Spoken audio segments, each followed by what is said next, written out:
Well, more to do with the Easter Festival of Plays, and with me is Paul, the publisher of Sardines, a magazine which we now immediately, we need to immediately find what the connection is between the Easter Festival of Plays and a magazine called Sardines. Paul, over to you. Absolutely. Well, first of all, we are the only magazine throughout the whole of Great Britain, Ireland, Isle of Man, Channel Islands, that's for the amateur theatre community.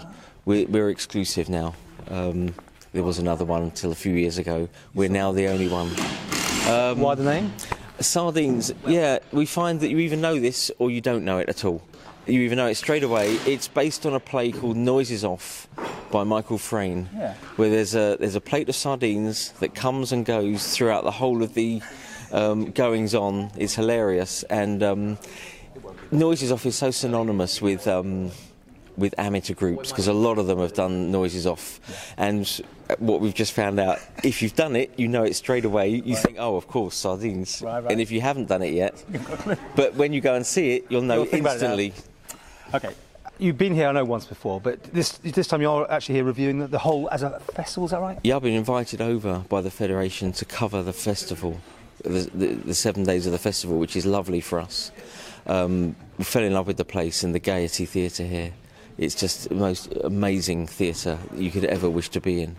And yeah, we came back for the festival this year. We're here for the whole week.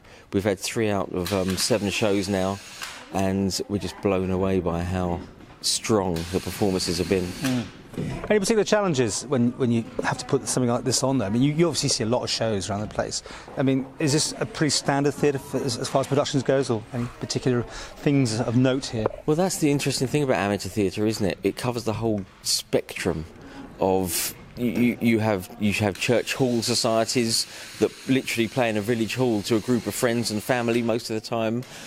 And it goes right up to these professional venues. You know, you have societies that do hire out professional venues, and we do review all sorts. We review professional shows as well. But yeah, this, to give societies the opportunity to perform in a professional theatre like this, is priceless, absolutely priceless.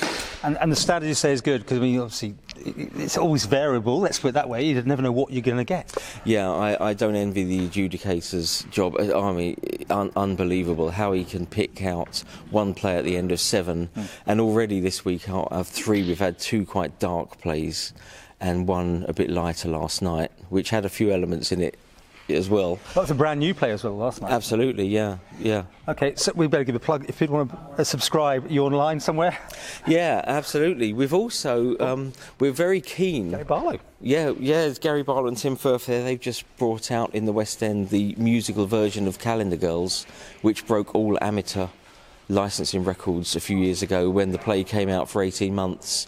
Samuel French's records were just blown out of the window.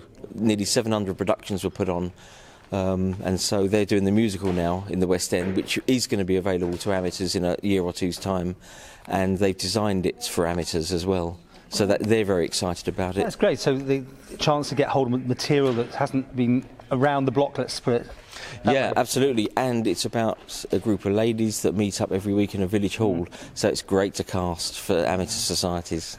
So if they want more your magazine, where do you find you? You could just go onto Google, put in Sardines Mag, anything like that, and we'll come straight up. We've also just recoded the whole website to allow for the Isle of Man to have their own UK region as a non-UK entity. Because in our stupidity, before we came over here, we had them as Northwest, which... 2 years ago when I came over for the first time, I found out it didn't go down too well, but you only realise that when you come here. But quite right so.